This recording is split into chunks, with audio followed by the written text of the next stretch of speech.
Shumica e protestuesve që në moshë e re dhe 30 të pa bindje politike, gjithë ato janë që protestojnë për një Shqipëri ndryshe, duke vënë si për korrupsionin, për largimin e emigrantëve, largimin e shqiptarëve nga Shqipëria, për të emigrimin e paligjshëm, për pensionet, për përgjendjen ekonomike, por ajo që është më është roli praktik i protestës, që duhet një organizim, se gjithsesi gjithmonë edhe tjerë kanë treguar se një protestë pa kokë është e disinuar që të mos të zgjasë shumë.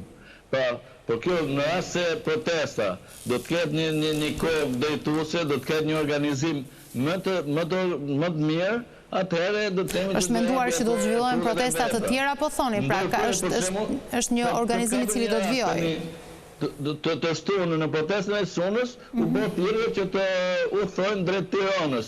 Po aty ndërkohë që shumica ishin edhe pa dokumenta, si do të udhtojë ky, pra pa një program, si do të udhtojë ky? Edhe ligjërisht, tani është koha që ne do të lëvizim për pushimet verore. Me çfarë do të udhtojmë aty? Me kursimet që kena bërë për kryer pushimet gjatë muajit gusht?